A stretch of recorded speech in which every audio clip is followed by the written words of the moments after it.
បាទសូមគោរពបាទនឹងជម្រាបសួរបាទទៅដល់ពុកម៉ែបាទបងប្អូនបាទលោកតាយាយ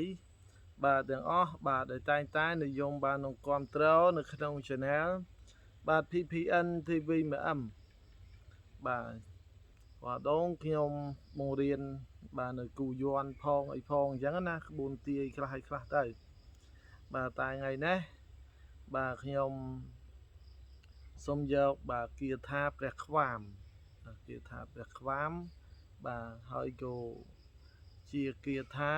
បាទហៅបណ្ដោគាថាដែរបាទហើយអ្នកខ្លះគេហៅមហាអុតអីចឹងទៅបាទនេះខ្ញុំដកបាទស្រង់ពីនៅក្នុងទូអក្សរៈបាទនៃព្រះខ្វាមបាទពុកម៉ែបងប្អូនស្គាល់ហើយព្រះខ្វាមគឺព្រះបិទមុខបាទព្រះបិទមុខណាបាទគាថានេះគឺជាបណ្ដោគាថាហើយគាថាហ្នឹងបាទគឺបាទជាគាថាបាទចាប់មិនបានបាញ់មិនត្រូវ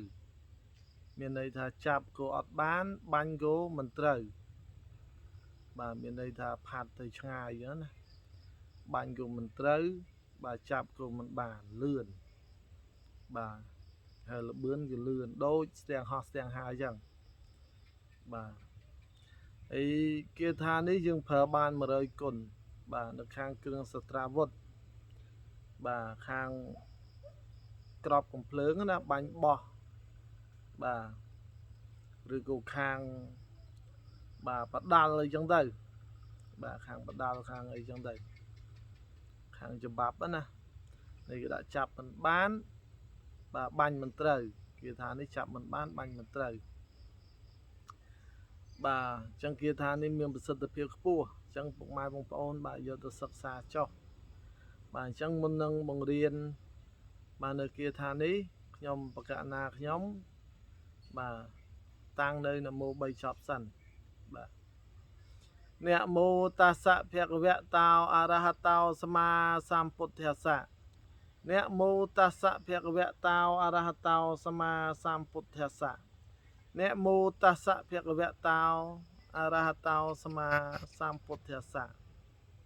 បាទអញ្ចឹងយើងបាទតាំងនៅអ្នកមោ3ចប់រួចបាទយើងចាប់ផ្ដើមបាទសូត្រនៅគាថានេះដូចនេះថាបាទឧទ្ធាំងបាទឧទ្ធាំងសឡុងផាត់បាទឧទ្ធាំងសឡុងផាត់បាទឧទ្ធាំងសឡុងផាត់បាទឧទ្ធាំងសឡុងផាត់បាទឧទ្ធាំងសឡុងផាត់អញ្ចឹងយើងអាចភាវនាបើសិនយើងនេះយើងអាចភាវនារហូតបាទ3ចប់7ចប់ឬក៏យើងភាវនាគាថានឹងរហូតបាទដើម្បីបញ្ជានៅក្របបាទដើម្បីបញ្ជានៅគ្រូភ័យទាំងឡាយទាំងពួងបាទអញ្ចឹងយើងភាវនាជាប់ទៅណាពុកម៉ែបងប្អូនណាបើសិនមានសង្គ្រាមរាំងជលអីចឹងទៅ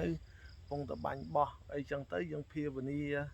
បាទឧទ្ធាំងសឡុងផាត់ឧទ្ធាំងសឡុងផាត់អញ្ចឹងផាត់ទាំងក្របបាទផាត់ទាំងបាទគ្រឿងសត្រាវុធដែលផងមយាយីបាទអាយុជីវិតយើងបាទហើយយើងរៀនទៅបាទវាល្អប្រសើរដែរបាទព្រោះឥឡូវច្រើនតែមានបាទប្រទេសសៀមបាទហើយដល់ប្រទេសដែលឈ្លានពានខ្មែរយើងណាបាទកំពុងតែឈ្លានពាននៅទឹកដីខ្មែរយើងបាទអញ្ចឹងយើងរៀនទុកការពារបាទខ្លួនបាទអញ្ចឹងយើងរៀនទៅអត់វែងទេពុកម៉ែបងប្អូនបាទឧទ្ធាំងសឡុងផាត់បាទឧទ្ធាំងសឡុងផាត់បាទភាវនាតែប៉ុណ្ណឹងបាទជាគាថារបស់ព្រះខ្វាមបាទគាថាបាទចាប់មិនបានបាញ់មិនត្រូវបាទអញ្ចឹងខ្ញុំបកណាបាទខ្ញុំបាទចន្ទថាបាទក៏សូមអរគុណនិងសូមជំរាបលាតែមុនជំរាបលាក៏សូមជូនពរជូនជ័យទៅដល់ពុកម៉ែបាទបងប្អូនបាទលោកតាយាយជួបតែសេចក្តីសុខសេចក្តីចម្រើនរកទទួលទានមានបានប្រាថ្នាអ្វីសូមឲ្យបានសម្រេចបាទអញ្ចឹងខ្ញុំបកណាខ្ញុំបាទចន្ទថាក៏សូមអរគុណបាទសូមជំរាបលាបាទ សុខចម្រើនបងប្អូនណាជួបគ្នានៅវីដេអូក្រោយទៀត